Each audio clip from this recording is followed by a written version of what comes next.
Vibracore? Vibracore. Vibracore. That's pretty cool. It's injected? It's injected. Vibracore. I feel the vibe. I'm feeling it. So what is it? The best feeling and longest times you'll ever hit. Is that Bernhard? Oh, great. Langer.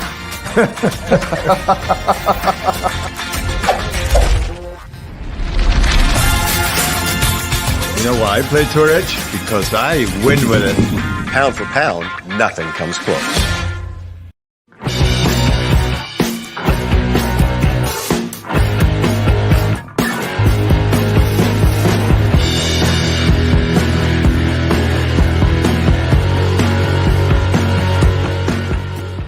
Look what I just ordered. This trip is going to be great.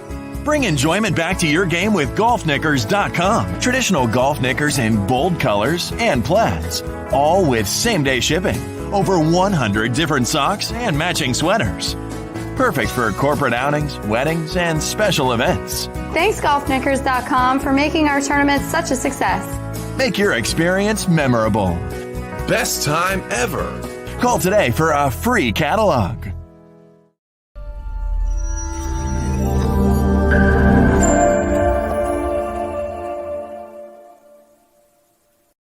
And welcome back to Big's Golf Talk, BGT-TV on Native Family Radio, iHeartRadio, Spotify, all your Alexa devices.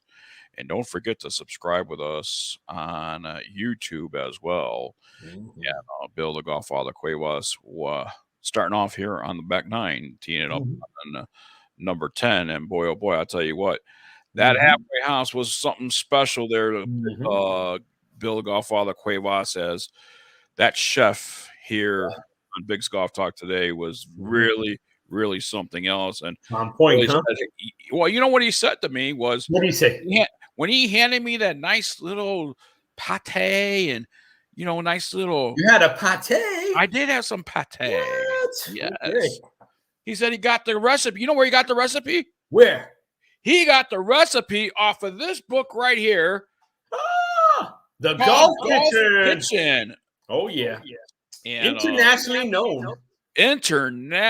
known, award-winning Bill the Golffather Cuevas. And let's bring in our next guest. She is the queen of culinary in the golf industry.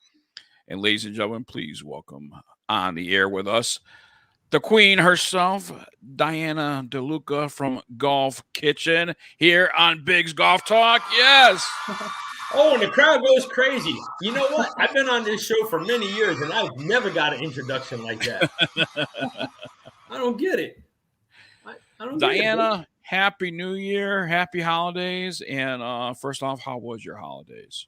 I had a great Christmas, New Year. I think it was, a transition into 2022 that we all need, minus about 6 weeks, and then we should be good. Yeah. Well, hopefully we are on the tail end of COVID and Omicron and all this little Voltron stuff going I think on. Megatron is next. It's crazy, really, really crazy. It is, but it's also been quite advantageous for golf. So I really believe that we've all worked really hard, and we're still standing, and we have plenty of time to develop new programs during all those lockdowns. We didn't just sit around and mope. We got things done. So I think it was very, very helpful. The smart people like yourself didn't sit there and let things go by the wayside. There's a lot of nice companies, smaller companies that became very aggressive during that time. Yes. And they were smart. And now, I mean, they've come out hands blowing. They're just fighting it all out. And I mean, talking about fighting it all out, Diana, how many years are you embarking on here with Golf Kitchen? This is year. I started. Remember, the first book I did was Golf Club World. Yes. And by the way, that's like a collector's book now. It's being sold for like $375 on collector websites. I can't even believe that. And that's the original one. Because in a few more years, remember that one? $75,000. That was the tabletop book that you. Yeah. And then that was called Golf Club World. And remember we had Sabonic on the cover. And then 2016 is when the Golf Kitchen, the book, came out, which is like that one. Yep. there. And then the magazine started. See my nice. That girl got guns like these. Yeah. I heard about matching arms. What's going on with that girl there? What? Well, you're absolutely taking the golf industry by storm by giving the acknowledgement and bringing the awareness on what golf courses across the world, not just in United States, but across the world, has to offer on the culinary side, which actually has amped up golf courses to turn up the game because they want to be a part of Golf Kitchen magazine.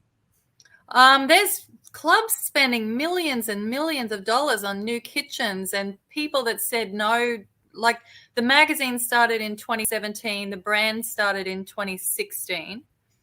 The magazine probably a bit before that because we had to lead up to the book and everything, but the brand really started to take off a couple of years after that. But the magazine started at Cacique at Kiowa Island when we had another book signing event.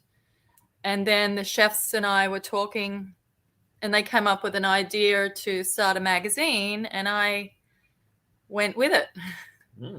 And now it's 2022 is our 5th year.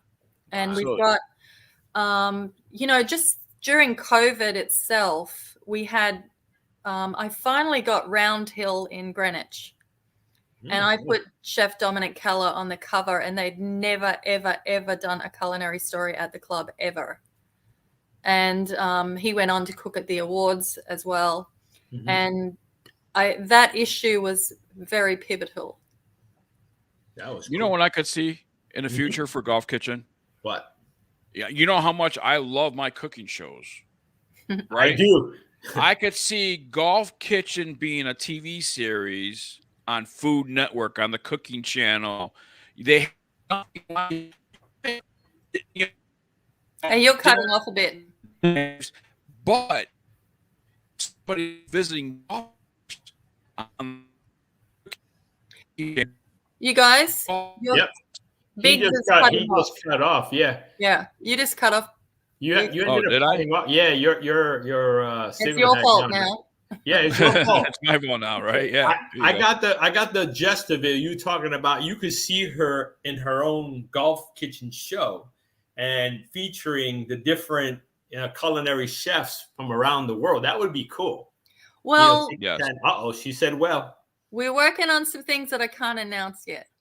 Oh, you see? We're too smart. It's going to take a while. So, but there is a few things. There's a few things you can announce because on September 10th, no, it's actually September the 8th. You're going to present your Golf Kitchen Culinary Excellent Awards, aren't you?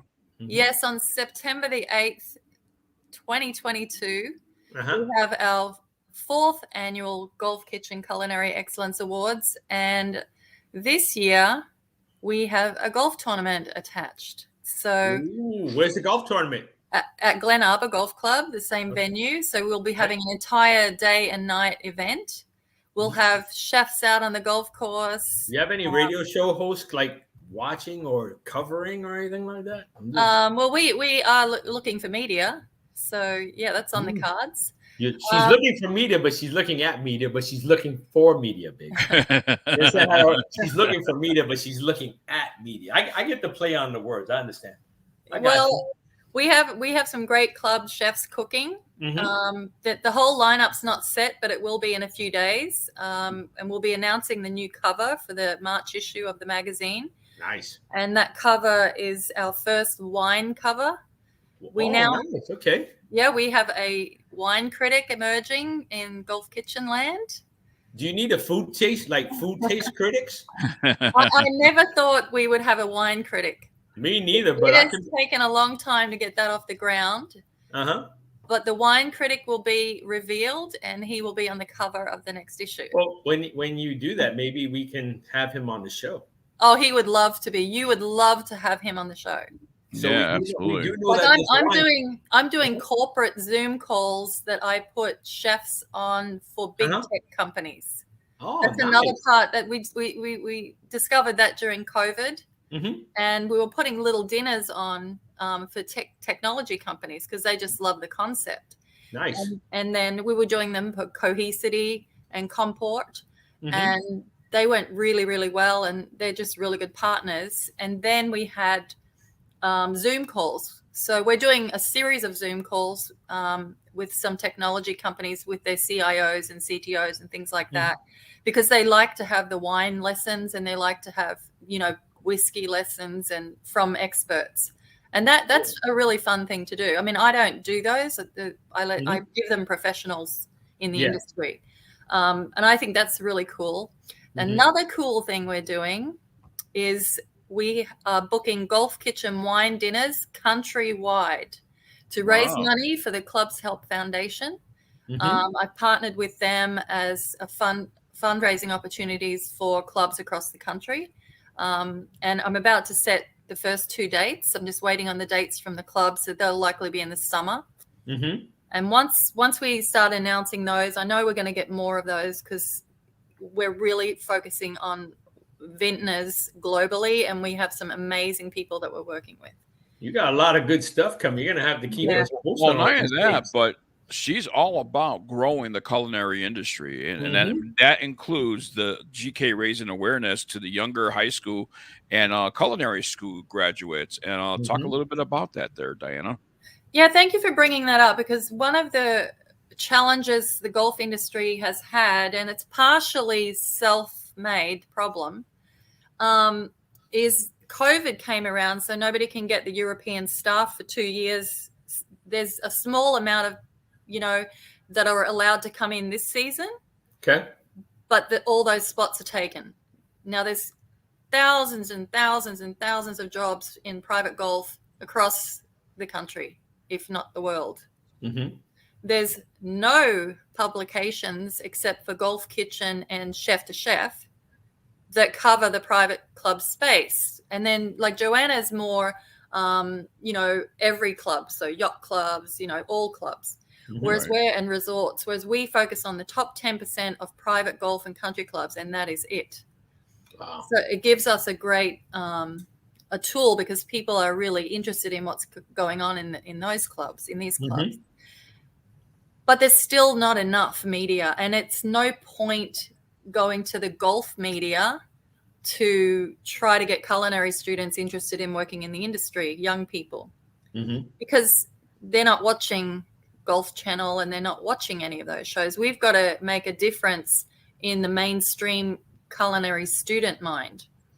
Well, and that's the thing too. Like on these cooking, I'm telling you, I love my cooking channels, but you have Chop Junior and you have different youth, even on the baking shows. These youth that you see extraordinary talent.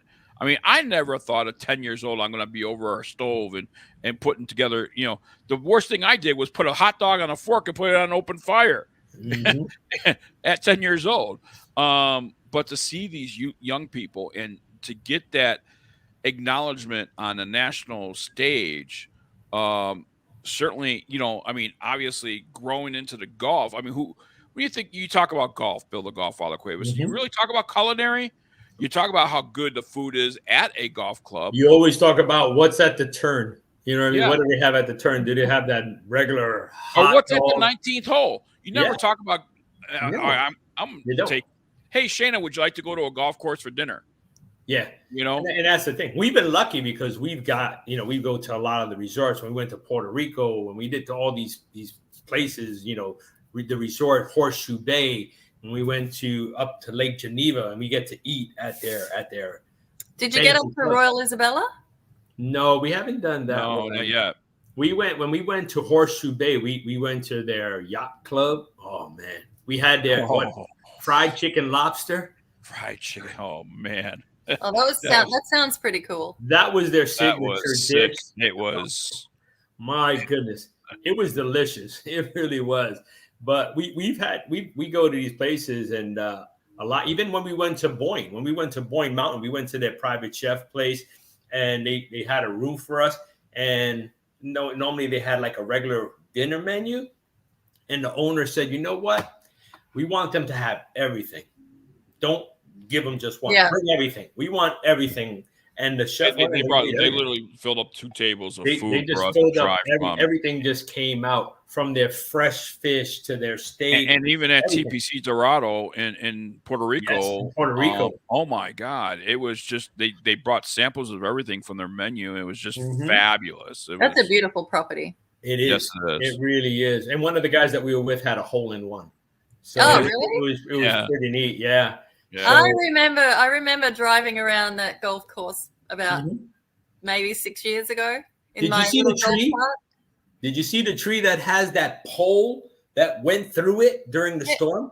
No. I was there before that. Probably. I was going to say 6 years. It was before the hurricane. Okay. Yeah, there was a pole that literally from somebody's deck that went right through the tree, and it actually is still growing. It's embedded in the tree, yeah. You know what I remember that really cool. They have this cool fencing there. I think it's at the beginning of the course. Yeah. I mean, and that place is really cool. And I beautiful. remember that so well. Oh God, it's beautiful. I mean, the food was amazing. You know, that's why we became foodies. Well, and the funny thing was, we were there one short year after the hurricane, and just to see the progress, because the hurricane destroyed one of the clubhouse or something like that. Yeah. They rebuilt a brand new clubhouse, brand new facility. Yeah. It was just fabulous. And the golf course was in pristine condition. And that's what they were talking about, that a lot of the places were still really, really taken care of and really up and running and everything, because they were getting a bad rap. Even before we went, we didn't know what to expect, because everybody was like, oh, the island is in disarray, is this, is that. And then when we got there, it was beautiful. All the resorts that we stayed in, was the resort that we were on the beach. I just saw them on LinkedIn. So we did through Discover Puerto Rico, and it was incredible. I mean, the resort life and everything. We ate at every different restaurant on the resort. We went out. We ate at El Dorado. We went on other resort island parts. I mean, it's fantastic. It's amazing, and it's very affordable. Even though they're private clubs, they're affordable. You'd be amazed at how affordable they really are. So I think it's great what you're doing in the service, because I didn't care about food until you came out with your book. I was like, they serve what, where? So, well, at the beginning, it was really hard to find places that actually had really good food.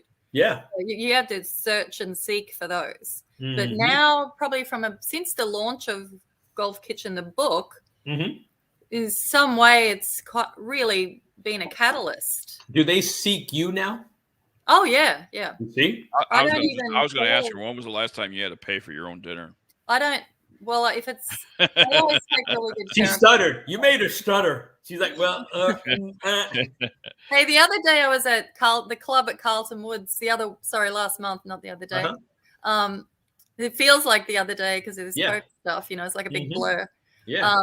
But we were at the club at Carlton Woods doing a certification. They went through the whole certification process, and that'll be announced in about mid-February, because I'm going back to present the wall plaque. Okay. And then, we were just talking about the culinary side, everything about golf. They put me in. It was their 20th anniversary. That's what I was trying to get to. Sorry about that. And they put me at this table with all these tennis players, and Instagrammers. Mm-hmm. And I just couldn't believe it. And then I'm dancing like it was in the 70s, and 80s disco times. Oh, this amazing band, like it was like 7, 8, 9-piece band with the girls dressed up like the disco days. Yeah. So 3 girls in their sparkly outfits. Then they'd switch acts. It was really cool. I mean, I love that club, and they are cooking at the Culinary Excellence Awards. Wow, that is awesome. That's one I can confirm. I was just gonna ask you about, how does one get certified in your Culinary Excellence Awards? Well, the 2 are separate, but ultimately they'll end up working on par. So the Golf Kitchen Culinary Excellence Awards, eventually, when there's enough clubs certified, and it will be international. Okay. We've got 9 at the moment. Okay. And that's during COVID, so So that's something. We have open up. We have Liberty National, we have Glen Arbor, we have Greenwich Country Club, Sabonic Golf Club, Richland Country Club, and we'll be making the list. Once we get up to 20, we'll put the whole list up, which is great. Okay. Clubs. Cool. And then we're starting to develop that even further and moving out of COVID. I think this year is going to be the year because several clubs have already inquired to do the certification. Nice. Now, the Culinary Excellence Award, we have 9 awards. So we have a club award. We have the new wine program award. We have a chef award. There's different variations of awards, but there's only 9, 10 awards. That's it. They'll never be handed out like candy. Good for you. Yeah. Good. So fun. I'm tired of everybody getting an award. You need to earn something. Give me an award. Life. No. These are really exclusive. Yes. Absolutely. No, we otherwise you wouldn't be on our show, Dan. You do know that. we believe in you. Otherwise, you wouldn't be here. So yes, we are talking. I have to keep pinching myself because I'm like, is this really happening? It's really happening. Now we've got a golf tournament. Thank you, Mr. Gregory, because that's amazing. If it wasn't for the support of Glenn Arbor and the team there, I mean, these awards would not be growing. They've just put everything behind it because they believe in it. And, I'm really proud of Rob Labritz, by the way. Cool. Have you spoken to Rob? Nope. Well, he's on the Senior Champions Tour for the whole year this year. We haven't talked to him yet, but you never know what could happen in the near future. Well, exactly. I think what can happen in the neir future is we can talk to Diana off the air about Big's Golf Talk doing a live show. From the awards? Oh, my goodness. Oh, there you go. You see that? Yeah. Talking with the queen of culinary in golf, Diana DeLucia is here on Big's Golf Talk. Diana, thank you so much for joining us. Golf Kitchen, and how can people find out more information about Golf Kitchen? You can go to the website, golfkitchen.com. You can look all over the website and see what we have. You can call me, email me at diana@golfkitchen.com. I'm very, very accommodating. If you want a meeting, you're interested in sponsoring one of those holes at the Golf Kitchen Culinary Excellence Awards, give me a call. If you're interested in playing golf in the tournament, give me a call or give Glenn Arbor a call. I'll tell you what, can you imagine all the good food that's going to be on site? Oh, my. Oh, that's going to be. I'm going on a diet right now so I could just make room. So you can load up. We're going to have chefs out on the golf course. Then we've got a cocktail hour. My mouth is watering. And then we have a 4-5 course tasting menu with wine pairings and everything goes on. And we also have Jose Carle out of Puerto Rico. He is our guest chef again. One of our guest chefs. I love having him. Jose is like the son I never had. Yeah. And everyone loves him. He's just amazing. Everyone loves Jose. Sounds like a food show to me. Everyone loves him. But we are just to say goodbye. I know we've got to go. Yep. This year is the year of chefs under 40.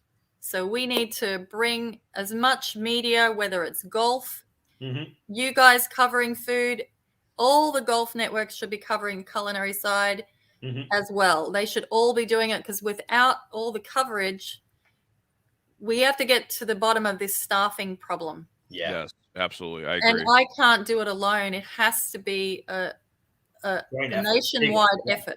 Absolutely. Well, let us know. And that's our jobs. Yes. That's your job, my job, chef to chef, like you name it, whatever publication. They need to be pushing it. You got it. It's the only way we can get young people involved. There you go. Diana, thank you so much for joining us. More Big's Golf Talk coming your way right after this.